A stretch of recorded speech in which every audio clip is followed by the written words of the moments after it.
Hello and welcome to the Last Word on Spurs. Thank you so much for joining us. Our second show of 4 this week. As we said, we are testing the boundaries, pushing the boundaries quite literally. It could be ending marriages, relationships by the end of this week. Delighted to have alongside me, I've got John Wenham back from Lilywhite Rose. John, it's been far too long. How are you? You well? Oh, I'm doing very well. And I mean, look, we are 11 days into this transfer window now, third of the way there. Hopefully tonight we'll hear some insight from the brilliant Lyall from Sky Sports, and he will erase some of our fears that we're having so far. Absolutely, absolutely. What is it like Tottenham fans like us to lose our heads that we haven't signed a player in the 11th day of a transfer window? Now, I've gone so excited already that I've actually forgot our opening line. How crazy is that? If you're listening to the show for the first time, you can find us on iTunes, we're on Spotify and Audio Boom across a range of different audio platforms. We are, of course, on Twitter at Last Word on Spurs. We're on Facebook and Instagram too. And you also know by now, of course, we're also live on YouTube. And delighted once again, we joked off here a second ago, I think this gentleman's been with us for the last 5 or 6 years. And Joe, what? Credit to him, he keeps on coming back and still follows our requests. We've got the brilliant assistant news editor from Sky Sports News in Lyall Thomas returning. Lyall, lovely to have you here. How are you? Lovely to be here again. Yeah, I think, like you said, 5 years now, something like that. So I think I've become a regular, haven't I? It's good to be here. Good to talk to you guys again. Most certainly, mate. Lovely to have you here with us. Lyall, you know the drill with Tottenham fans. You know, all of us, we are in anticipation, hopefully, for what's going to be a busy January window. And I know you're going to probably, by the end of this, bring it back down to earth, as you usually do. But before we get into it, Lyall, just conscious that, listen, we're getting new listeners all the time. So just want to be able to give you an opportunity just to kind of give us a bit of background on you and what your role is there at Sky Sports. Okay, I'm an assistant news editor at Sky Sports News.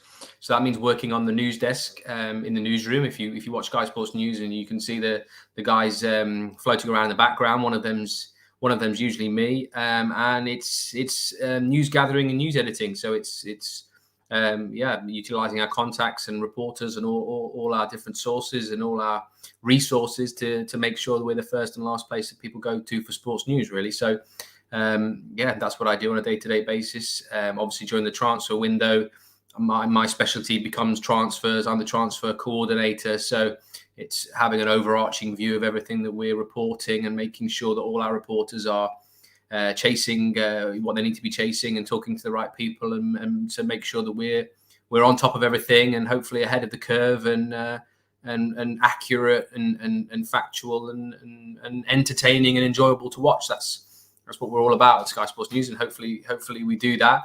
I think it's been a good window so far. I think it's been quite an interesting window so far, actually. I mean, it's been one of the more interesting, busier January windows for a while, I think. I mean, if you're not Tottenham. Not Tottenham so far, but obviously Newcastle have been dominating things. That was always going to happen, I think. Given that they've got new owners, new very wealthy owners, and their desperate need to stay in the league. So, they were always going to be very, very busy. We've seen Villa be quite busy already.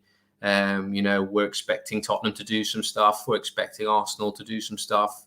So some of the big clubs are getting involved. I think we're seeing a little bit of a situation where we're getting out of the pandemic now, and again, not in terms of cases, we're not getting out of the pandemic, but certainly in terms of restrictions, there's still fans in stadiums, is what I mean. Therefore, clubs are now earning the kind of revenues that they were before the pandemic from matches, so they've got a little bit more money to spend. Not quite the same situation in Europe at the moment. So I think a lot of players in Europe are seeing the Premier League as a place that they'd like to go to now to get a new contract and play for another club, where perhaps the clubs they're playing for or other clubs in Europe can't really attract it, can't attract them at the moment really with the same sorts of contracts. So it's a good situation to be in if you're a Premier League club at the moment. I think you can attract a higher caliber of player than you otherwise might. So I think that's what we're seeing in this January window is clubs trying to take advantage of that situation, I think, at the moment. And many windows have gone by. We talked about Spurs, and I've said, don't get your hopes up. Probably, maybe nothing, maybe one. Tottenham are going to do some business, I think. Tottenham, they're going to try. There you go. That's a good start. We are 5 minutes in. Tottenham will do business. I'll probably be regretting saying that, won't I, by the end of the window? But that's what the comments overload now. That's what I'm told anyway. So, they haven't done anything yet, but they're trying on a few things, and let's see what happens. Absolutely. I'm wearing Let's start- Tottenham Lilywhite, I've just realised as well. So hopefully Look I'll at be that. a good luck Well, listen, charm. no one can say the man isn't trying. He's even wearing the colours to try and push through some transfers for us. There you go. Lowell, let's start as we mean to go on, because I think it's fair to say Conte has undoubtedly made his impact at Tottenham. I think the last time we spoke, Lowell, Nuno Espirito Santo was the manager, and I've actually completely blotted that out of my memory that he ever was the Spurs manager. I'll be honest with you, I've completely forgotten he was. So we're going to move on from Nuno very quickly before I get back into Nuno world. I think most people will forget that he was the manager after a while. It was so short. Yeah. It is very true. Right. So, I mean, listen, we've made a great start under Conte. Spurs find themselves only 2 points off the top four with 2 games in hand as things stand. Now, we understand, according to reports today, that Antonio Conte has had his transfer meeting with the likes of Daniel Levy, Fabio Paratici, and that's understood to be fairly positive. I mean, he's still here, which is obviously a good sign at the moment. He hasn't just walked out the door just yet. Can we ask you from your sources, have you heard anything to suggest that Conte is happy around the club and is confident that he will be backed by the current Tottenham Hotspur board? I think so. I mean, happy. Are managers ever happy? It's a bit of a subjective word, I think, isn't it? Especially when it comes to football managers. They're always giving a sort of a sense of not being satisfied generally, and I guess that's how they should be, because they're always trying to push things forward. So, is he happy? He's obviously happy that he's come to Tottenham. I think he's very, very clear about that. He's happy with the choice at this stage of his career. He's happy with the players that he's found himself with. Certainly, the first 11 that he's been playing with. He's said that a number of times, that he's happy with the commitment that they've shown. With the level that they've shown, and obviously he's getting a much higher level out of them than previous managers. Obviously, more than Nuno was, and more than Jose was, at least towards the end of Jose's time. Out of the same group, more or less. So, I think, like you said, he's made a great impact, and now they're going to be looking to sort of push on a little bit more. I think, in terms of the window, obviously they want to do something. I think, Antonio's been quite guarded, I think, with what he said so far. It is still early in his Tottenham career. I can't imagine he'll want to ruffle too many feathers yet. But at the same time, I think he's been very honest and very clear in public that Tottenham do need to improve. He has said that, all the answers aren't going to come from the transfer market. I think he's obviously saying that fully in the knowledge that the January window is a hard one to get really good deals done. And certainly they can't do any, major reconstructive surgery on the squad now in January, halfway through a season, even if they need it. I mean, you never see a team make real drastic changes, really. And halfway through a season, the summer is the time to do that, and they can't do that yet. So, he obviously needs to keep the players that he has on side, even though the ones that are not playing, because he's going to have to use them. Some of them, the fringe players who may or may not leave, they might still be there come February the 1st. So, it's obviously hard for him to be too, what should we say, cutthroat either way. Especially when he's speaking in public about these players. But I think, the conditions are good at the moment for Tottenham to bring a couple of players in. That 4th spot is within reach, which is really important for them. I think if they're in a situation where they were really lagging behind and they weren't able to, use the league position and the chances of finishing 4th in their discussions with players, it would be more difficult for them. But they're really not that far away, really, from 4th when you look at it in terms of points, in terms of the points they've picked up since he's been the manager. Things are actually quite close, and they only need perhaps 1 or 2 really to push them over the line and get that 4th spot if they're the right players to come in. Obviously that also depends on what the teams around them do as well, because they've got to also be mindful that Arsenal are ambitious in this window as well. They want to do business. They've got money. They want to sign a striker. They've got money to spend on a striker, and West Ham have got money as well. So these teams that they're competing against for 4th are looking to do things as well. So Tottenham certainly can't be caught lagging behind those teams. So I think that's where they are at the moment. Lyall, we've seen reports that a new midfielder, a striker and a wing-back are expected to be the priority this month, with a new left-sided centre-back to maybe come in the summer. Therefore, can you sort of tell us as fans the specific positions that Spurs are going to recruit for in this January window? Is it those 3 we've seen heavily reported thus far? Well, I'm told it's right wing back and another striker option to help with Harry Kane up front are the priorities this window.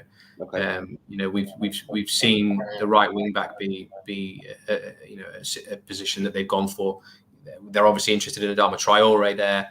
They think, and Antonio seems to think that he can do well in that position, but also provide an option to play behind the front player, or maybe even play, as a 9 if they need him to play as a 9. So I think the thinking behind Adama is that he can play a number of different positions, but I think primarily they think that he can be a real asset as a right wing back. So those are the priorities. I think if you're looking a bit more medium to long term, obviously looking ahead into the summer and the situations of the players that they've got now, where it's more likely that the players on the periphery in certain positions will move on in the summer. I think then they will be looking at more centre backs and central midfield as well come the summer. But I think, like I said, those are the priority positions: right wing back, a striker. If a very good player was to become available and they could get him in another position in this month, then obviously I think they would look hard at trying to do that. But as I said, those are the two sort of priority positions this month. Lyall, I mean, listen, there's always rumours with Tottenham that it's a case of having to sell before we can buy, and that rumour's been no different this January transfer window. And from what you understand from speaking to sources close to the club, is there money available, or is Spurs' business heavily reliant on outgoings to fund any incoming signings this window? Well, I think firstly the squad's quite big actually. If you look at it, I mean, there's quite a lot of players who are on the periphery who are not playing. It's quite obvious that he's relying on pretty much the same 11 now. So if you just add more players into it, you just create a situation where there are even more players not playing, or not even getting on the subs bench, and that just sort of adds to potentially a gloomy atmosphere or problems with players who are not playing. And so I think that's what they've got to be mindful of. There was some money in the summer. They do have a little bit, but I think to add to that, they will obviously need to move some of these players out and create space in the squad to bring other players in. So I think they are dependent on. I wouldn't go as far as maybe to say it's a 1 in, 1 out basis, but certainly if they bring one in, then they're going to be having to look at moving out 1 or 2 to perhaps bring in another. Yeah, so that's definitely part of the thinking. Lyall, we've seen reports today actually linking Tottenham with a summer move with Jesse Lingard. This says that his representatives have been contacted. I mean, do you see him as a free agent, as someone that could potentially interest Tottenham? And how high up do you reckon he would be on our list of targets for the summer? There's definitely an interest. Yeah, that's right. He's going to become a free agent this summer. So obviously, I mean, there'll certainly be clubs abroad that will be making inquiries about him, and Premier League clubs should be doing the same if they're being pragmatic. And Tottenham are definitely interested in him. I think they see him as someone who could play again behind the front player, behind Harry Kane, who could be a real asset there. And he wants to get out and he wants to play regularly, because it's a World Cup year. So he's obviously thinking about, he's going to play the next 6 months at Man United, maybe not.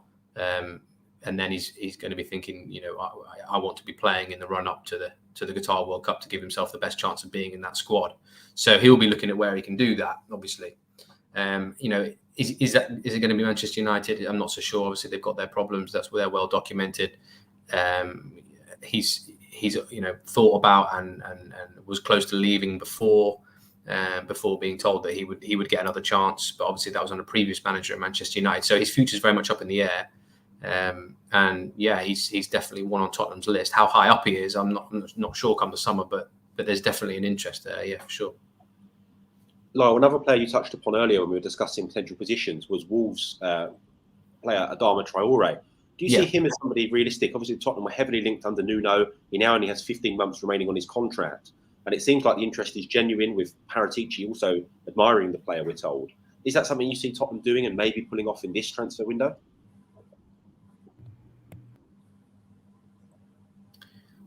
I think you're breaking up there a little bit. I didn't quite catch what you were asking. I think you were asking me about Adama Traore. Apologies. Yes, Adama Traore. Do you see that happening with kind of 15 months left on his contract in this window? Well, yeah, as I said, he's definitely a player they're after. I mean, we know they're very strongly interested in him. We reported that last week. I've made some calls on that today. Nothing's gone any further than that as of today, as far as I know. There's certainly been no bids that have gone in yet. So, he's one that they're looking seriously at and they really want to do in this window. But, at the moment, there's nothing agreed. There's no bid that's gone in yet. But, if they want him that much, then it's only a matter of time. They'll have to do that eventually. I think there's obviously a situation with Steven Bergwijn going on as well, which might have a little bit to do with it, which also needs to be monitored, I think. Before I ask you, Lyall, about Steven Bergwijn, you just come on to him there. Just in terms of Adama Traore, I think one thing that is really racking supporters' minds, and it is one of mine in particular, is that unlike some of our cast on the Last Word on Spurs, if you want to use that word, I would like to see him come to the club. I think he's exciting. I mean, again, you look at the fact, I know he hasn't got any goals or assists this season, but I mean, you just think logically putting him with better players would hopefully improve those stats. I just wonder if the club are hell-bent on bringing in a right wing-back. Why do you think the club would go and bring somebody in to convert them into a right wing-back rather than go out and actually buy a right wing-back? Or is this just Tottenham Hotspur and this is what Tottenham do? No, I think it's more a case of looking for a specific profile of player that fits what you want your wing-backs to do. I mean, Antonio Conte, out of all the managers, even in Europe or the world, you could say, plays some of the most attacking wing-backs in the game. I mean, he plays a system where it's really hard to think of them as defenders, really. I mean, obviously they do a significant amount of defending, but they are very attacking players. Like nearly all of the attacking width comes from the wing-backs in Conte's system. So, he will be playing as a wing-back in the system, but he will be playing as a very attacking player. Obviously he has the profile, the physical profile in particular, to be a real asset for them and give them something different from what they've got. I mean, you look at him and I think he is a Spurs player. He seems like a Spurs kind of player, doesn't he? I don't want to sound too that negative, but at the moment he's able to do. He's very dangerous and he's able to do extraordinary things on the ball. But sometimes his end product isn't quite there, which sounds about right for Tottenham. Tottenham player, doesn't it? But I think with the right guidance, he could, and his end product could be honed, and he could be a really dangerous player.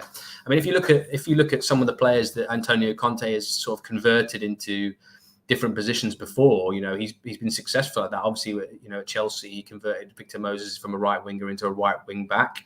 He converted Perisic at Inter into a left wing back from a winger, or somebody who was even considered to be more of a sort of a right winger, cutting in off on the right from the right hand side onto his left foot. So I think I can see the thinking behind it, and it could be quite clever. But managers, and I'm sure Antonio Conte is no different. Most managers always think that they're the one that can get the best out of the player, where other managers have failed. I think it's very often the case. When there's a great player at a club who's perhaps not been performing under a manager before, you hear the next one come in and say, "Yeah, I'll get the best out of him, and I can do this with him and that with him." And I think that's part and parcel of being a manager. I think it's part of the what should we say, the challenge of it, because the challenge of it is to get the best out of individual players as well as make a team. So I think that's part of the thinking behind Traore. And like I said as well, he can also play a number of positions. Depending on the opposition, you might see Emerson Royal play as a right wing back and Adama play somewhere in the front three as well. So it's not just that case that he would only play there, I don't think. Finally, I'll just on Adama, before I discuss Steven Bergwijn with you, from what you understand, is the fee at the moment, is that in the region of 20 million, or is it difficult to actually know that at the moment? Yeah, I don't. Like I said, I don't know exactly what Wolves are asking for. I said, there's nothing in him, and there's been no bids that have gone in. So, right. As things stand, Tottenham are very interested. They're on the case, but there's nothing official gone in yet. So, hopefully, when there is, we'll be able to bring that to you. Superb. Thanks, Lyall, for that update. Right, you mentioned him a couple of minutes ago, so we'll go to him next. We've seen reports Spurs want as close to 27 million for Steven Bergwijn and a replacement signed before selling the Dutchman this month. From what we've seen reports that Ajax are expected to return with an improved offer.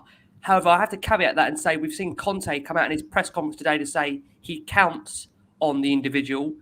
What do you think Bergwijn's future holds at the club, and do you expect him to be a Spurs player when this window does eventually shut? Well, yeah, this is an interesting one, isn't it? Because, I mean, the situation, if I go back along the timeline of the things that I've reported on this so far, before the COVID outbreak at Tottenham, Bergwijn hadn't been playing. And I was told that his future would be on the agenda in January. There was some interest from Ajax, there's some interest from other clubs as well elsewhere. And that really he needed to get out and play. You know, he'd been there for a while. He hadn't played under properly under a few managers. He hadn't really shown the promise that they hoped that he would. I know in the summer that when Nuno Santo came in, they really thought that Bergwijn would hopefully kick on and that he would be instrumental to the team. And I think he started the first few games, didn't he, over Lucas Moura? I think you could see that they were trying to, get the best out of him. Obviously, they made an investment in him when they bought him, and he hadn't done that yet.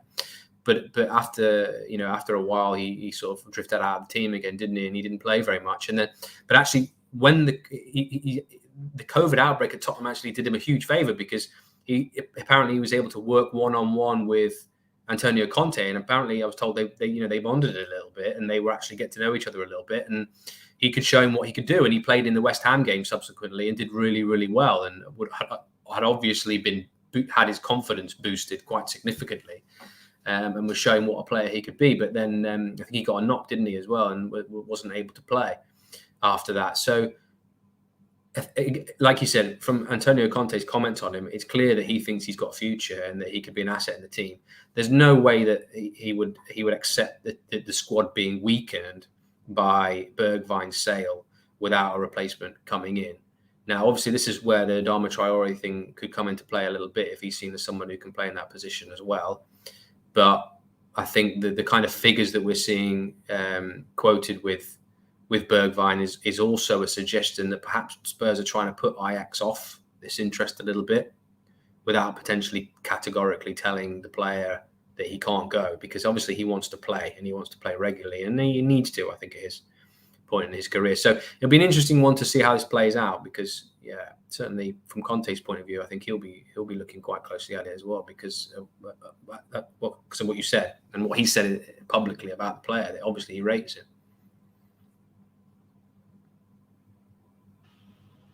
Hopefully that answers your question. That does for me, Lyall. That's perfect. Just moving on to another player that's been linked to a move away from Tottenham, and that's Tanguy Ndombele. Now, reports indicating that he may leave the club this January. Jose Mourinho has allegedly been in contact with the player about a move to AS Roma, with Napoli also said to be in talks. How hard will it be to move him on, given his reported £200,000 a week wages and being the club's record signing? Yeah, well, I think you've touched on what really the issue is there for him and for Tottenham if they want to move him on, is the cost. It's the figures involved. Obviously he's their record signing, more than £60 million. Is there a club that's going to pay £60 million for him or there or thereabouts to give Tottenham their investment back in this month? No, I don't see it. I don't see what club there is there for him. I've done plenty of probing around on this to see if there'll be any potential suitors out there for him. They're really the kind of level of club that could potentially pay that money. Certainly, let's obviously talk hypothetically first about any permanent options for him. They're not desperate for that position. I know his name has been floated around to Italian clubs and Spanish clubs, and there hasn't been any particular interest that's come back. They're not really crying out for his position, those clubs that could afford him, and certainly could afford his wages. So, I just don't think there's the options out there for him this month, Ndombele. And I've been told by sources close to the player as well that he's not unhappy at Spurs, despite his body language the other day, there's lots of context with Ndombele, isn't there? Obviously with the Spurs career that he's had so far. But if you just take that moment in isolation, he's not the first and he won't be the last player to not look very happy at being subbed off halfway through a FA Cup third round game against Morecambe, in which Spurs have laboured for most of the game. And he's been part of that. it's hard to know, really what's going through the player's mind at that point when they head straight down the tunnel. He might have just been upset with himself and his own performance, not necessarily the conditions at the club. I mean, yeah, it was. You could see it coming, really, though, couldn't you? You could certainly see the media reports coming afterwards, the speculation over Ndombele's future after that happened. It was almost sort of, it was almost written. But I think, the information that we have is that he's not unhappy. I think Spurs would obviously consider something if it came in and suited them financially in terms of his wages. And I think he would consider something if a big club came in for him and wanted to play him and he could go elsewhere, he might consider it as well. But I just don't see where that's going to come from this month. So I'd expect him to still be here come the end of the month and for the rest of the season. And then probably they'll have another look at it again in the summer when obviously Spurs want to do more significant work to the squad. Lyall, could I just ask you a hypothetical one on that? Could there be any possible scenario whereby Tottenham are happy to allow Ndombele to basically leave for nothing, just to have his wages covered in full? Because obviously his wages are around £10 million per season. They've got 3.5 years to run. So that's still £35 million minus any bonuses, loyalty rewards, agent fees, etc. Where Tottenham could just say, look, we'll cut our losses and he can go for nothing if somebody will take on his salary in full. I don't think that. I mean, I'm not sure many, or if any, prudent chairman or chief executive would allow that to happen without, putting up a significant fight. I mean, we're not talking about a player who's got 6 months left or even a year left. He's got longer than that. Yeah. And there were big clubs looking at him when Tottenham signed him as well, and there are big clubs that have still been tracking him during his time at Spurs. They're aware of what kind of a player he could be. And it ties into what I was saying before, where you have managers at other places who think, I can be the one that gets the best out of him. So, and he's still very, very young as well in his career. So I think Tottenham will see him as a sellable asset if they want to recoup some money on him and they don't see a future for him at the club. And they'll be looking to try and recoup as much of the money that they pay for him as they possibly can. So I don't envisage that scenario that you thought of there. No, sorry, I don't think so. So as far as you're concerned, Lyall, as things stand and we know transfer windows can change. I have to make that point. We're only the 11th of January. But at the moment, as things stand, you probably expect him to be a Tottenham player by the end of the window unless there's any clubs that are willing to cover that sizable chunk of wage. As I said, unless they can, magic a solution for him that suits him and suits them financially, then yeah, I expect him to still be at Spurs. And I think Conte has hinted at the fact that he does see somebody there that could potentially be useful for him. He's used him. He has used him, hasn't he? I know he started him against Morecambe, but he has used him as a sub at times. Yeah, sparingly, but yeah. And there's no doubt that the guy's got talent, but it's the application that I think needs a bit of work. Absolutely. Well, we are going to go for our first break of the show for our listeners that are on audio. For our watching audience on YouTube, nearly 600 of you watching us live. Thank you so much, as always, for your incredible support. Lyall, this is what it is. It's a transfer window. Everybody is bums on seats, waiting for the news. Listen, if you've missed the first half an hour, and where have you been if you have missed the first half an hour? Lyall, in the first minutes, said to us, hopefully expect some activity. I hope you don't mind me saying that, Lyall. That's all I said. I'm not going to hold you to that, mate, at all. Like I say, he did say I'm I'm going to have to hold you to what you said. Lyall said, hopefully to expect some activity from Tottenham Hotspur this January transfer window. So popcorn at the ready. Next, Lyall, to kick off the second half of the show, I'm going to ask you about Dele Alli. Do you know what? For the life of me, I know, listen, Lyall, we've had you on the last 5 or 6 years, as I've said, and we've raved about Dele Alli. I think we've had you on in times when there's been opportunities to improve his contract, and he had a contract at the time and got a new contract offer. Before we discuss Dele's future, you as a journalist and covering Tottenham as you do as a club as well as one of the backs you cover in the London area, can you quite believe the fall of Dele Alli? No, not really. Actually, if you stand back and think about it, no, it's been quite incredible, really. Again, another player who's immensely talented, that's clear, but whose application has drifted quite considerably, really.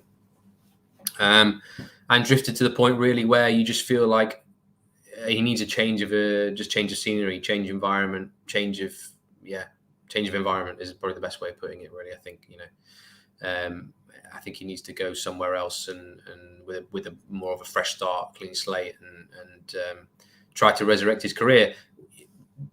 I'm told he's available this month for loan. I think that's obviously the way that he sees it and the way that the club sees it as well. So they'll try and find a solution for him between now and the end of the window. I think it's something more likely to happen toward the end of the window. That kind of a loan deal does. There's kind of a bit of a sort of a natural organic progression to the window. You tend to see the permanent deals done first, obviously, because clubs have their priorities that they want to do.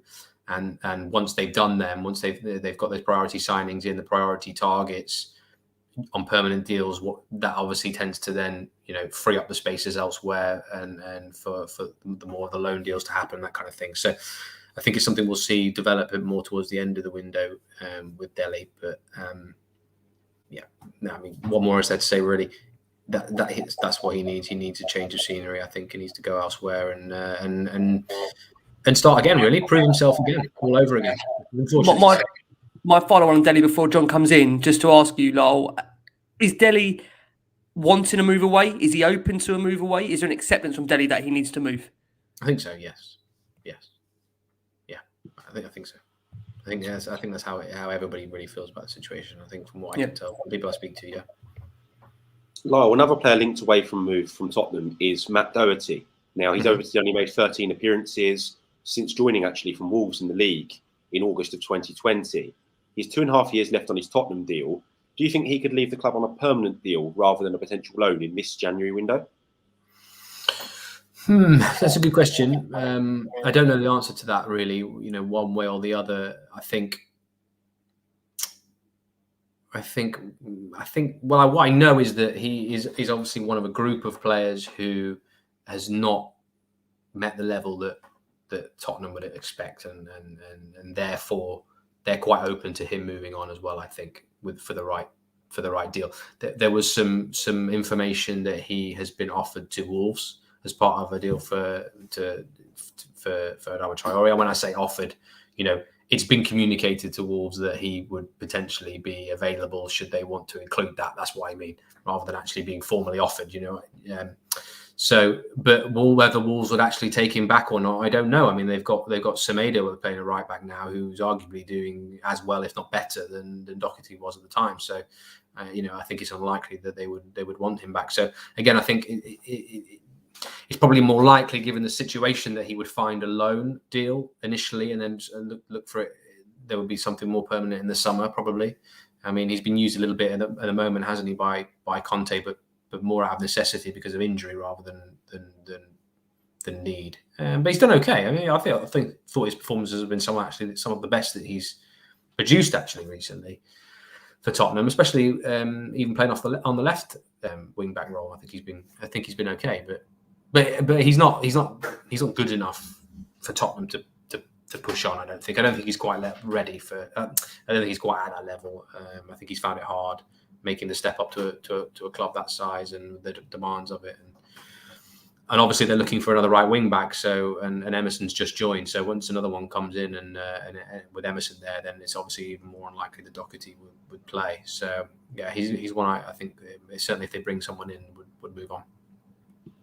Lyall, two more players that have been linked with possible departures from Tottenham, and these two are both centre halves. One being Japhet Tanganga, who's this week been linked to AC Milan, and other moves potentially to Serie A. And then also Cameron Carter-Vickers, who's excelling on a loan at Celtic. Do you see either of these two players maybe leaving the club during this window?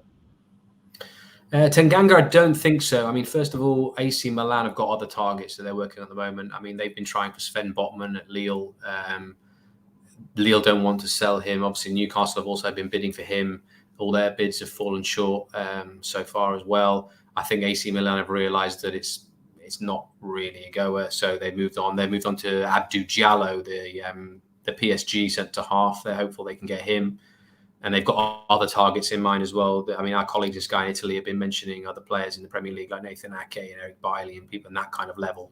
So I don't think Japhet Tanganga is going to be going there. I don't think he's going to be going anywhere. He's been needed recently, hasn't he, because of injuries at centre half. I know we've got Romero coming back at some point soon, but I think Tanganga is going to be needed. Tottenham play 3 centre halves. Don't have a plethora of options, do they? I mean, I think if there's any centre half that will go, it would be Joe Rodon, I think, on loan. I think that could maybe be one towards the end of the window as well. He needs to get out and play. And I think Antonio sees him as only really being able to play in the middle of the 3, apparently, is what I've been told. And Dyer has obviously got that position assured.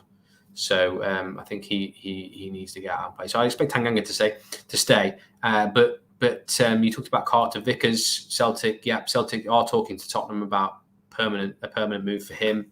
I think Tottenham want about £6 million for him, I've been told. And they're talking about it, but I think there's not necessarily really a rush to do that right away. Obviously he's already there on loan. He's already playing well for them.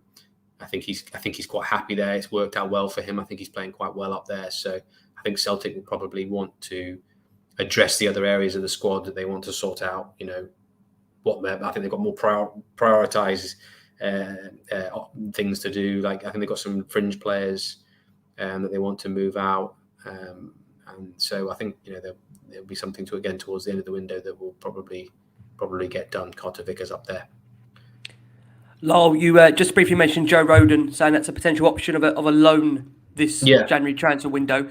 Just from what you understand, are Spurs open to potentially a permanent sale if somebody was to meet the right figure for the player? I mean, let's be honest about it. He's not really had a huge amount of game time here. I know he's very much highly thought of for Wales. Do you think Spurs would be open to a permanent sale for him? Open probably is the right word. I think. Yeah, he will have a valuation, and if somebody was to meet that, then I think so. But what I've been told is that it's more likely that he will go on loan, play somewhere where he's going to get more games. And again, he's a young player, so he's at that time of his career really, but he's still developing, and he needs to be playing regularly. And I think it was an odd one when it happened. I think Joe Rodon as well a little bit. Obviously, it came out of left field for everybody, me included. From Swansea. I know there was obviously a former Swansea official working at the Tottenham at that point as well, so I think he'd been recommended, and they wanted to bring a centre half in at that point. They were looking at players like Ozan Kabak at the time, I think, and Antonio Rudiger as well was another one they really wanted to get then. And then they brought in Joe Rodon, which is not Skriniar as well. Can't forget. Yeah, exactly. And you've got Rudiger up here, and then you've got sort of Kabak further down here, and I think Joe Rodon was a bit further down here at the time. So far, Lyall, that we can't even see your hand where he's gone. Well, that's exactly my screen's on picking up. I'll have to sit back a little bit, but you get the idea of what I'm talking about. I don't think he was quite, at the level. He's obviously got some potential. Yeah, highly valued for Wales. I'm sure he could be a good Premier League player in the future, but I don't think Tottenham was really the right move for him at that time. Another player that could potentially depart, and it'd be much to my frustration as a keen follower of the youth teams, is Dylan Markandy. There's rumours or reports that he's out of contract in the summer. And obviously Tottenham are keen to tie the player to a new deal. He's scoring all the time when he plays for them 23s. Got another one away to Man United last night. Do you see any progress in these contract negotiations with Dylan Markandy and Tottenham? No, as far as I know, there's not been any progress since my last report on it. They've made him an offer. He's not going to sign that offer as things stand. He's got interest from a lot of other clubs, clubs that are willing to potentially come in and buy him. I think Tottenham want him to sign a contract and then go out on loan. So they obviously see him as somebody who could be a good player for him in the future. But I think the player's in a situation where he wants to make sure that he's going to be playing the most games. I think he's really at the stage where he's too good for the under 23 level, really, and he needs to be playing. He needs to be playing. He needs to be playing regularly in senior football, probably at the Championship level. So a loan makes sense if you're Tottenham and you've still got under contract, but they obviously want him to get. They want to get him. He wants to get as many games as he can, so he'll be looking at his options really and looking at who makes him the best offer. I think at this point. Interesting one to see how that plays out, to see if Spurs perhaps up their offer to a place where it might be more comfortable for him to sign and give him some assurances of that he might break into the first team in the next a year, 18 months, that kind of thing. Really, I think that's what it needs. From what I can tell, good player, by the way. Good player. I'm just conscious, John, just to ask you as well, because I mean, John obviously is a keen follower of the youth. I know, John, you've spent a lot of time watching him. Many will feel, I think the right word would be really devastated if he was to leave the club. Just how much of an impact would that be, John, personally, from your viewing of Mark Candy, if Spurs were to lose him in the summer? Incredibly frustrating, because I've seen Tottenham this summer add a player like Brian Hill, and I look at what Mark Handy is doing in matches. I know they're under 23s matches, I appreciate that, but his actual progression as a player over the last 18 months, where he's kept his skillful, low centre of gravity style that he had, but he's now bulked up as well, and he's now been playing as a sort of false nine for the under 23s, but they've not had a forward after the loans of Parrott and Etete this summer. He's delivered. He scores every time he plays. He creates. He makes things happen. He's an exciting player. Barnet-born, Tottenham fan. This is exactly the sort of person we should be giving opportunities to. The Europa Conference League was there to do that, and it wasn't really done apart from his debut for a few minutes away to Vitesse. There was another chance to give him involvement at Morecambe on the weekend, and again, he was overlooked. So I find it very frustrating that he's not been involved more and provided with a similar level of opportunity as Dane Scarlett has had, for example, when Mark Handy's numbers have been phenomenal all season.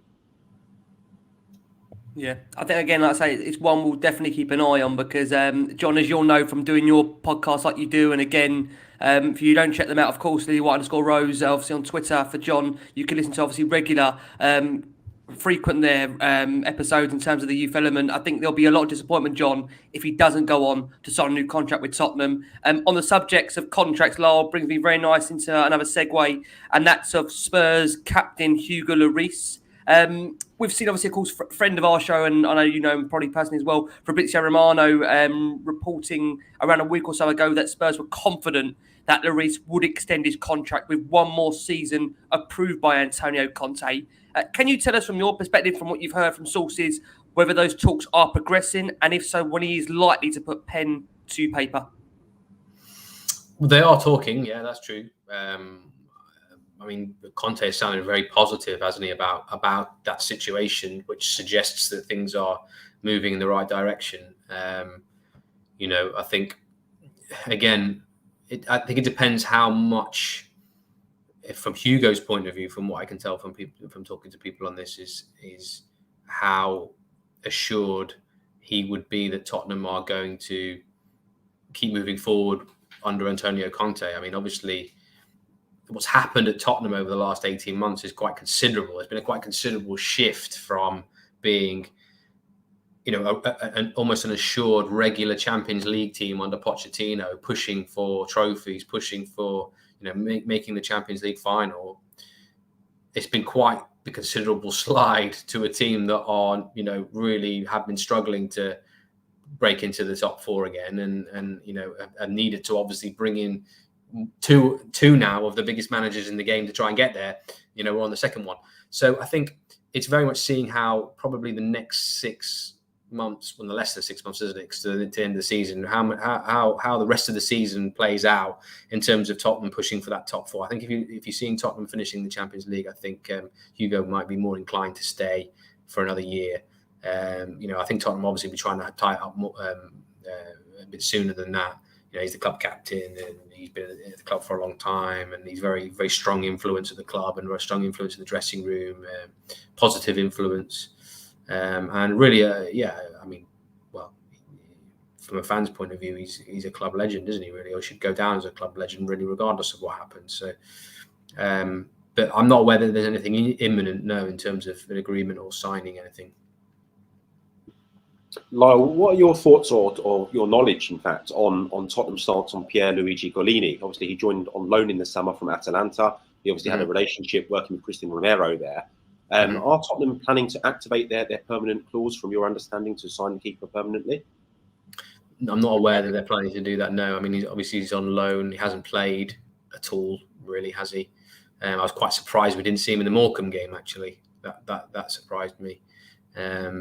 So I think he's something that they will look at in the future. I mean, I don't know what their plans are for him. I don't really know where he will, in what games or what competitions he will necessarily play now between the end of the season. So, any top club really needs two good goalkeepers keeping each other at the peak of their game. I mean, Tottenham had that before. And one of the reasons why Michel Vorm was brought back in as an emergency and brought out of retirement is because he and Hugo Lloris apparently had a fantastic relationship together in training. You know, that it was described as scary sometimes how hard they pushed each other in training, and that is, if you're a top club, that's what you want. You know, even if you've got a second goalkeeper that's not playing, you want him to be of the caliber that he can come in and be a top goalkeeper when he comes in at Premier League level or the top competitions, and also that pushes your number one goalkeeper to be as good as he can be all the time, because it's an important position. So, and I don't know what Galini's training levels are like, so I can't really comment on those. But you know, I'm surprised we haven't seen more of him, and I wouldn't be surprised if we saw him go back after his loan and Tottenham have another look at it again. But I don't know that. So. Lyall, we've also been linked with a whole host of other keepers, possibly to replace Lloris, or if Lloris stays, maybe to replace Golini, including Sam Johnson, Dean Henderson as two homegrown ones, and then also Samir Handanovic, who Antonio Conte worked with at Milan. Is that anything Spurs could be realistically interested in? Sam Johnson, definitely. Dean Henderson, definitely players that Tottenham have had an interest in and had a long look at. You know, Tottenham have been looking at the goalkeeper situation for a while. Obviously, they did this. You know, they signed Golini, and you know, they've known that Hugo Lloris's contract is coming to an end. So obviously, they've been prudent and been looking at things. And those are two good young English goalkeepers that really need to be becoming a number one somewhere now. I think that Dean Henderson and Sam Johnston. You know, there's plenty of Premier League clubs that like Johnston and Henderson, and I think. Man United were quite keen to keep him, even though he wasn't playing there ahead of De Gea. So I think he said Van der Sar then. He's not been playing for Man United for a very long time. We'll take him. I tell you, he can't be doing too bad, has he? Would be a great replacement. Lloris back up, definitely over Golini. I tell you, from what we've seen so far. Exactly. Yeah, that's a good idea. Maybe get Ian Walker out of retirement as well. Oh my God! No, keep him in retirement. Don't do that to us, Laurel, for God's sake. Eric Torsman then, maybe. But Eric Torsman, yeah, no worries about him. Yeah. But those two definitely. Handanovic, he was Conte's goalkeeper, wasn't he? I think I'm not sure he'd come in and be a number two. I don't think he would. I think it would be something that would be more likely if Hugo didn't sign a contract and moved on. Yeah. One more, Lyall, that's just come up. I know we were linked with him a while back. Jordan Pickford, is that one you've heard Spurs showing some interest in as well? I look at him. I think they like the idea of having an English goalkeeper, and there's plenty of them around. I mean, obviously Pickford's England number one. Yeah. I think Everton are quite well. Everton have been looking at trying to recoup some money from selling players, and obviously they've been looking at their most sellable assets. You know, we're pretty sure that Lucas Digne is the one that they're most open to selling, but Pickford's name has been mentioned as well. So I think Tottenham would be silly not to have a look at that. If Hugo's going to leave, but not this month certainly. I'm glad you bring up Everton there for me, Lyall, because Tottenham's recruitment.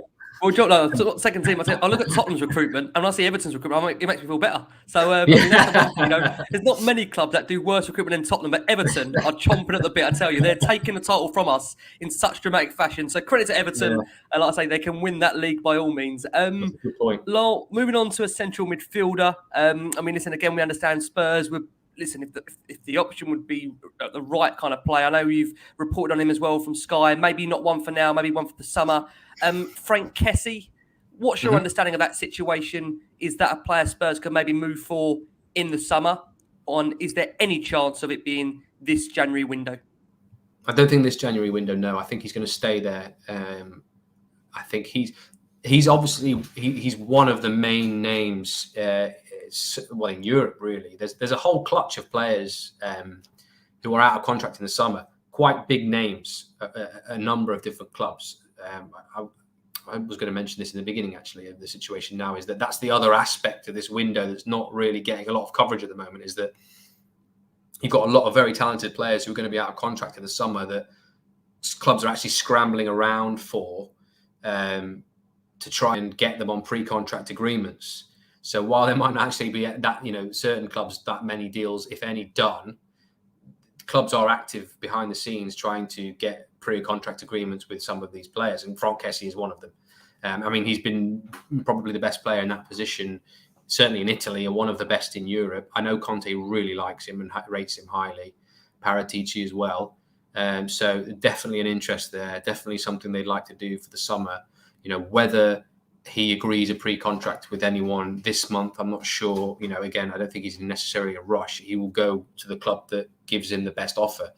Now, on the downside of it for Tottenham, there are lots of clubs who are looking at that position and want to fill that position in the summer. They're already looking at it this month. You've got Man City, Manchester United, you've got Liverpool, you've got Chelsea, you've got Arsenal, you've got everybody in the Premier League, really, all your competitors looking at that position. You've got also teams in Europe who are going to be looking at that position in the summer, not now.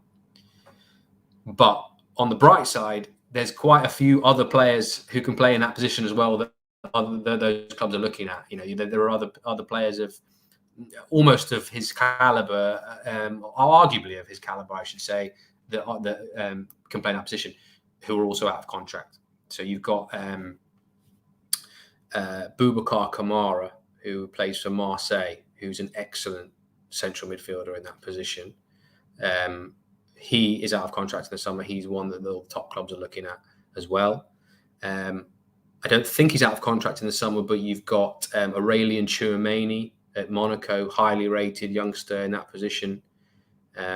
You've got Weston McKennie as well at Juventus. I don't think he's out of contract, but he's another good player who can play in that position as well. You've got Bissouma at Brighton, who's another player really very good in that position. So although Kessie is very, very good, and I think would be an excellent acquisition for Tottenham whenever they did it, there are other options out there. The ones I mentioned that they will be looking at. So it wouldn't be the end of the world if they didn't get him. But yes, I know Conte likes him a lot, I'm told. Lyall, according to reports, a real Spurs fan favourite could be available with a move reported back to the Premier League, and that's Christian Erickson. Do you see any chance of him coming back to Tottenham at all this month? This month, I don't know. I mean, with Christian, it's hard to know exactly where he's at in terms of the level after what happened to him. Obviously, it was incredibly sad what happened to him. He's done some amazing work to get back to where he is now. I'm told that he's in really good shape and doesn't want to get back playing. And he's obviously such a great guy. He's got such an affinity with Tottenham. I know, Antonio Conte has said that the door is open for him. I think that was meant in a very general way. I think really for Christian, that if he wanted to come and train here, he could, or if he wants to come and see us, he could. And obviously, if he was in a position where he could get back playing at that level, then I think that's something that they would think about. But I'm not aware that is close to happening. I don't think anybody's really aware how close Erickson is to that. And I think it would be a little bit disrespectful, I think, to go prying really into the sort of nitty-gritty physical condition of him at the moment, obviously because of what happened. So I think we'll probably hear more, I would have thought, about Christian and Christian's situation as the months roll on. But whether something we've done this month, I don't know. I mean, listen, he's a free agent, so he can sign any time. He's not on a contract anywhere, so there's not necessarily a rush for him to sign for somebody just because it's the transfer window. But it'd be great to see him back playing. I mean, it would. I think everybody in Europe, every football fan out there would be quite, it'd be quite heartwarming for everybody to see him him playing. And obviously, he had a great spell under Antonio Conte. I mean, I think it took him a while to adapt to Conte when he got there, because it was a good 3 or 4 months before he got into the team. Because he was playing as more of a 10, wasn't he? Sort of a 10 for Spurs, wasn't he? He was sort of playing in a 4-2-3-1, whereas Conte obviously doesn't play that system. He plays 2 central midfielders that really need to do everything, and I think it took a while for Christian to adapt to that. But once he did, I think he was really, really quite effective in a slightly deeper role. So, obviously he could play in Conte's system, which is a positive for Tottenham. Lyall, you mentioned him a couple of minutes ago. I think, bearing in mind, you briefly mentioned him, probably means there's probably not much interest there, but we'll give this one a go. Of course, Juventus midfielder Weston McKennie, his name's popped up in the last couple of transfer windows. As far as you're aware, I mean, is there any interest from there? We understand Paratici is a big fan of the player, knows him fairly well. Any interest from Tottenham at all this time around? Yeah, well, he does know him well because he brought him to Juventus. So, yeah, I think they obviously like him. Yeah, there's obviously some interest in him, but I've been told he's not going to be moving this month. I think Juventus are quite keen to keep him. And I think the other one they've looked at a little bit is Kulusevski, but I think that Juventus are going to keep him as well. So I wouldn't expect either of those to move this month. Okay. John, I'll pass over to you.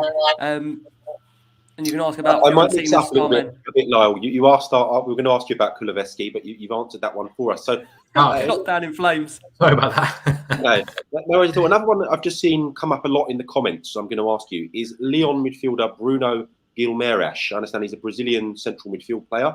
Mm-hmm.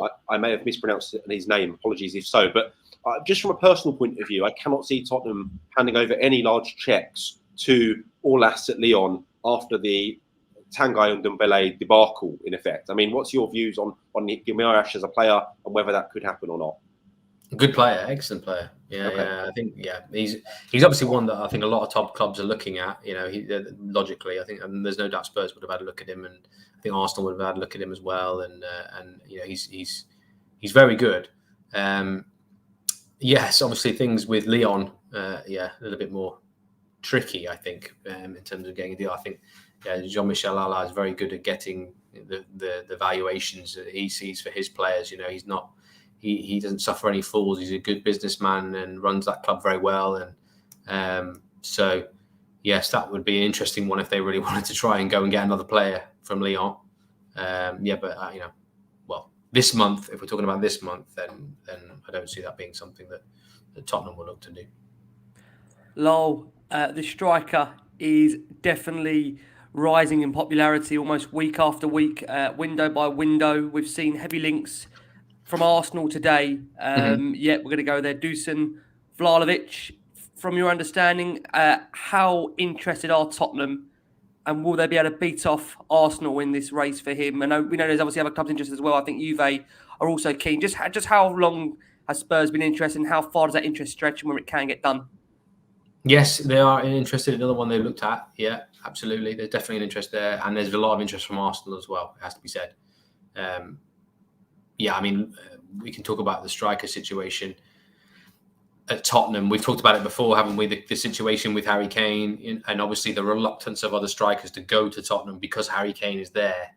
You know, because he is, in terms of being a second striker, in terms of competition, Harry Kane's really the immovable object, really, isn't he, as far as a second striker's concerned. And that's the difficulty that Tottenham have had with that for a very, very long time, really, is finding somebody, A, who wants to do it and wants to try, or shall we say, B, who's also quite happy to sit on the bench and only be used when Kane's not fit, because let's face it, when Kane's fit, Kane plays. And Kane, even though some people have accused him of having, some ankle frailty, shall we say, he actually plays a lot, and he has played a lot, regardless of that.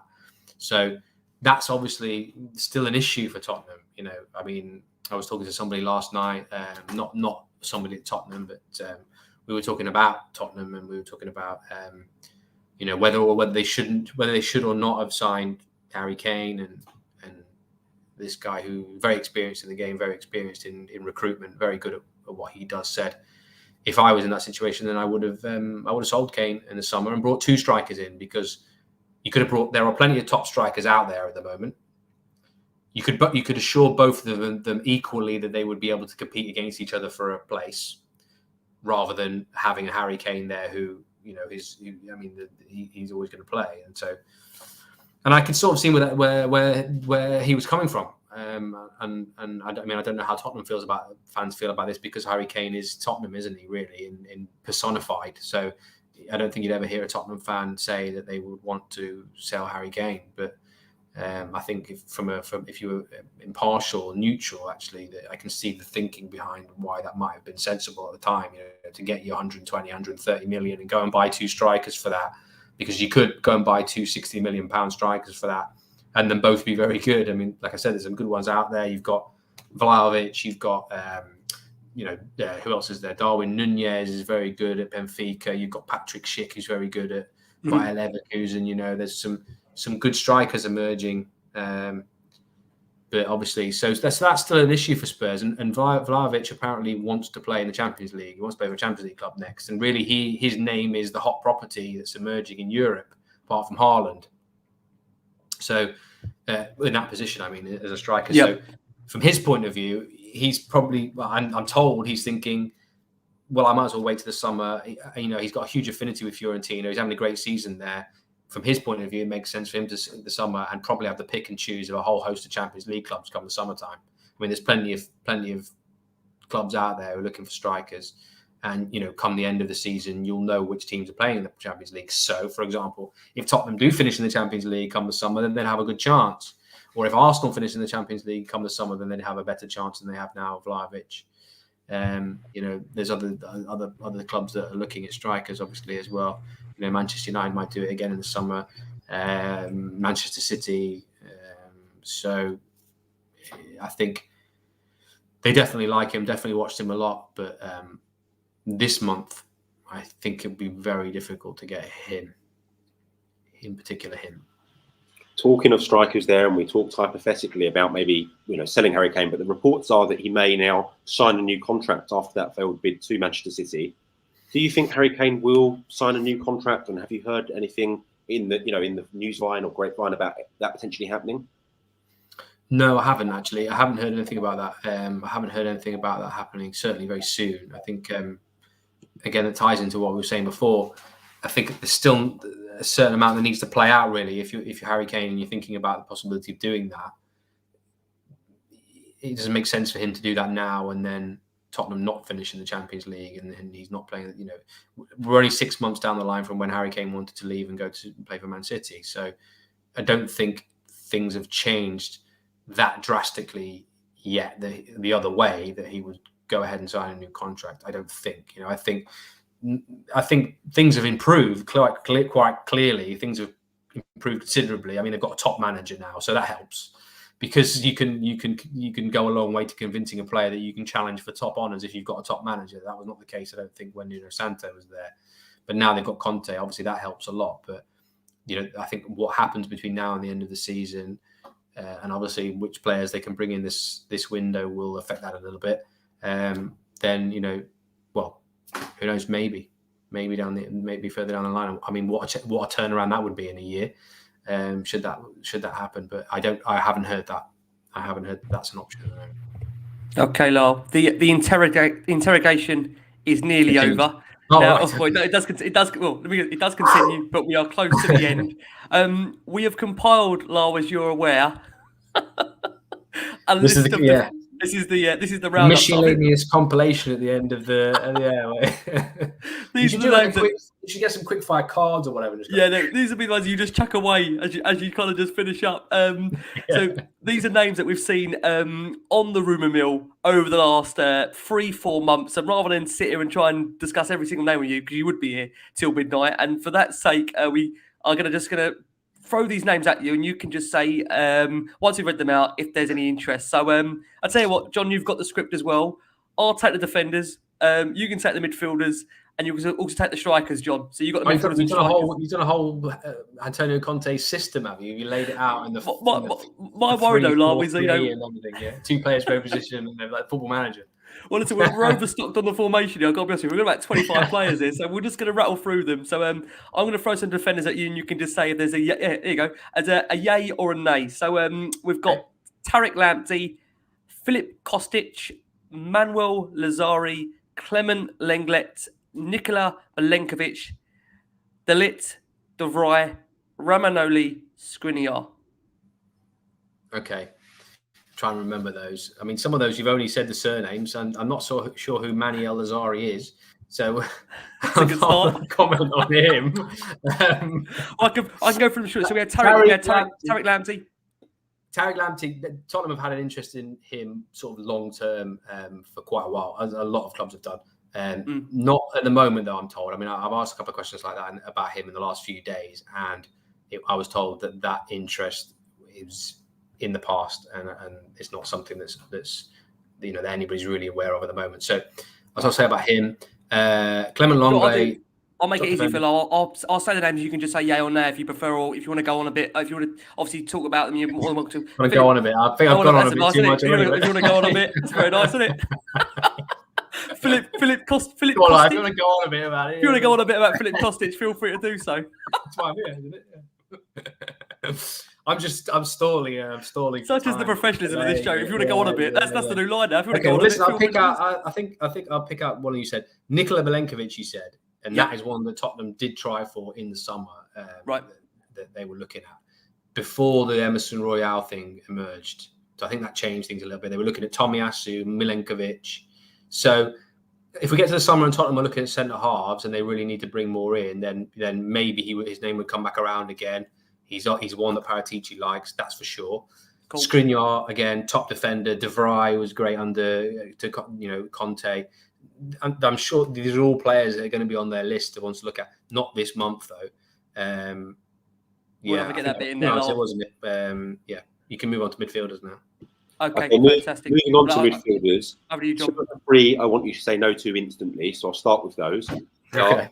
Ousmane Dembele and Isco. No. Good. Well, that's a good start. The third one is Matthias Swanberg. Svanberg. I know him as a player. Yeah, he's good, but I've not heard his name mentioned with Spurs. No, not. Well, I'm not surprised. And then Dembele. Well, I mean, if you've got 300, 400 grand a week to pay Dembele, then sure, but I don't think Tottenham will pay that kind of wage. Two forwards as well: Gianluca Scamacca from Serie A and Hugo Ekitike, who's been linked with Newcastle over the last 24 hours. Okay, I think is it Scamacca you're talking about? Scamacca, pardon me. Yeah, that's the one. Okay, another good player, not one I heard mentioned with Spurs. And Hugo Ekitike is a very interesting one that's emerged. I'm not aware of any interest from Tottenham. I mean, scouts from all clubs in the Premier League have been looking at this guy only because of the impact that he's made. I mean, it's in scouting circles. You talk to scouts in the last 6 months. A number of them have said to me, "You've got to have a look at this guy Ekitike. Have a look at what he's done." I mean, I've only been able to watch him on Y-Scout because I use. I don't know if you've heard of Y-Scout, the scouting software that all the clubs use. So I use that to track players as well and to get an idea of who's coming through next. And obviously, you can watch clips of these guys, and I've been watching him on there. Very talented. Only made his debut in August for Stade Reims, and he scored, I think, 8 goals in 17 already. Set up a load more. Now, very early days for him. I don't think he will be quite ready to make the jump to the Premier League. But Newcastle are trying to sign him. They've been in talks to sign him. We reported it yesterday. It was one that a number of us at Sky were working on yesterday. I know Newcastle are on the verge, or they're in the process of signing Chris Wood, but we think they're going to sign 2 strikers or 2 forwards this window. So the Ekitike thing is still potentially on the table for them. So he's definitely one to look out for. Really talented player, but I don't think he's going to be coming to Spurs. Also, not the price has been. I mean, I should say, really, actually, I should have said at the beginning, Newcastle's impact in the window is actually quite interesting because they've got a lot of money to spend, and people know that. Other clubs know that. I don't want to call it a Newcastle tax, but obviously, I think clubs have been thinking, right, well, we should be trying to push. If you're a selling club, you're going to be thinking, we've got to try and push them as far as we can go with this. Absolutely, yeah. So, I mean, Hugo Ekitike, they're talking about potentially 30 million euros, even more than that for this guy who's only made his debut in August, 19 years old, I think he is.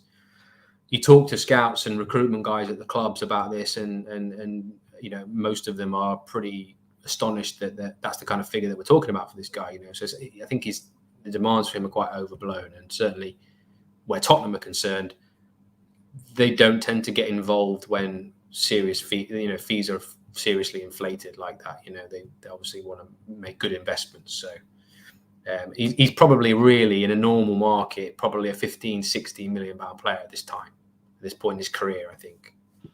But we're talking about 30 million pounds Newcastle. So he's an interesting one. Okay, sorry, you warned me about going on about it, and I didn't I?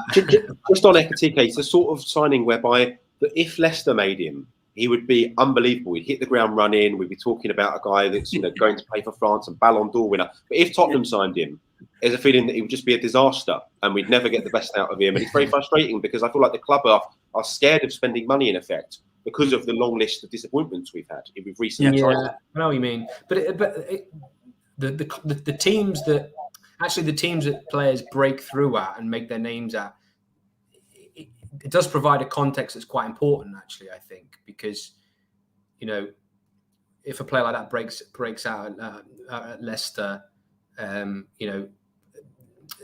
Leicester's not as big a club as Spurs, really. And so the types of players that you would expect to play for both clubs should be slightly different, I think. Do you know what I mean? It's hard to explain what I mean, but I know what you mean when you say a player breaking out at Spurs like that. You would think, well, maybe he's not going to be a massive star. Where if he breaks through at a smaller club, actually, he's more talked about because, it ties into the history, doesn't it? As well at the same time. I mean, Tottenham's recruitment hasn't been very good over the last few years. They've brought in a lot of players, and you can't say that a large percentage of them have been that successful, I don't think. One more I'm going to ask you before John asks you a final question. And we haven't mentioned him yet at all. I think we touched on him briefly. Brian Hill, from, of course, Spurs' summer window, hasn't really featured that much so far under Antonio Conte. Got obviously a run out against Morecambe at the weekend.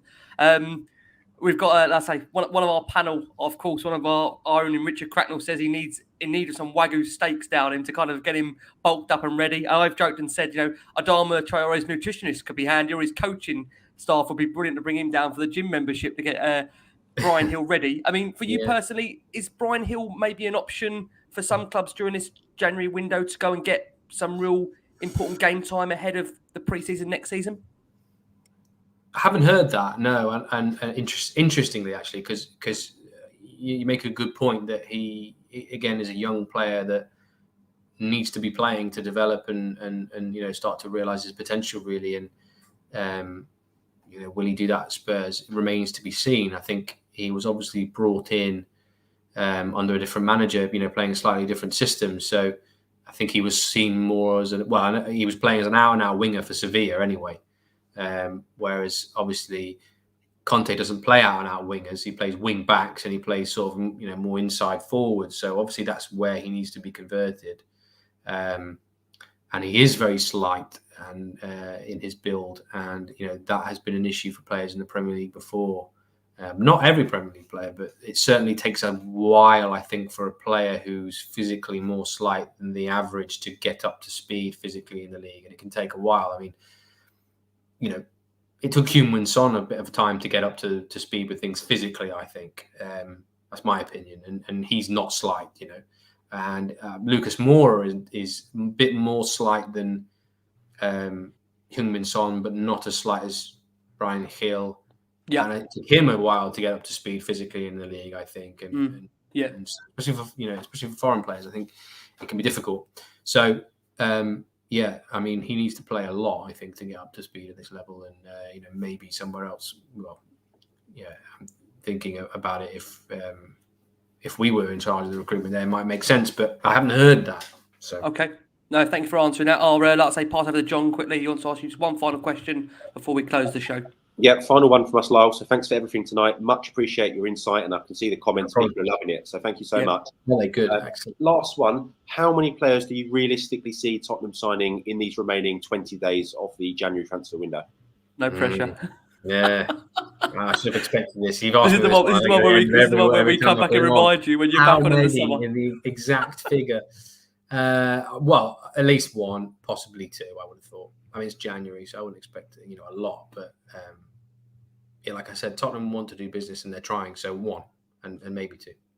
Fantastic. Lyall, thank you as always for keeping our feet firmly on the ground. We have never, like I say, in these last 5 or 6 years, after listening to you, we then all calm ourselves down and realise just that we've got on our hands here for the next however many days left of this window. It's 20 at the moment.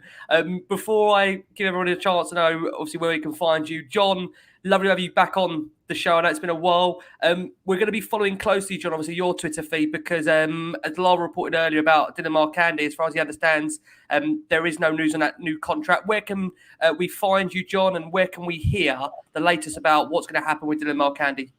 Yeah, it's at Lilywhite_Rose, and also Lilywhite Rose is also our podcast that we do, weekly podcast on Tottenham youth exclusively, match reports, information coming out of the club.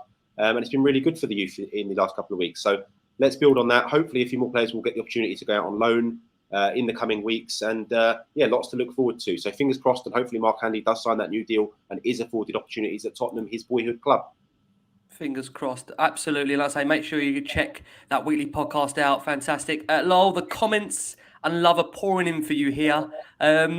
I can't wait now to have some transfers come our way, and we can thank you all so much. It was down to you that you said Spurs will be active. Where can we find Lyall Thomas on social media? Lyall, tell us where we can find you. I'm on Twitter. Sky Sports Lyall. That's where to find. That's where to find me and my work and Sky and the work that we do at Sky Sports News. That's where we will find hopefully the most accurate and transfer news that's out there. Absolutely, and obviously watch Sky Sports News. So yes, we Channel will 409. We'll be keeping the 24-hour clock going on Sky Sports News. Is the yellow tie still a thing, though? Are we seeing yellow ties on the deadline day? Is that still yellow ties? Well, we'll see. I can't possibly have that. That's a secret. Trust you to leave us on a cliffhanger. I'm not wearing yellow today, but maybe there is yellow in my wardrobe. Who knows? I love it. Look at that. Probably my colour, yellow, I think. Leaving us in suspense right to the very end. The wonderful Lyall Thomas. And like I say, from John, from Lyall, from me, guys, keep safe, keep well. We are back with you tomorrow night, our third show of 4 this week. Fingers crossed, we're talking about Tottenham Hotspur, hopefully making a cup final. A big, big night ahead for Tottenham. Like I say, from John, from Lyall, from me, guys, keep safe, keep well. And as always, come on you Spurs.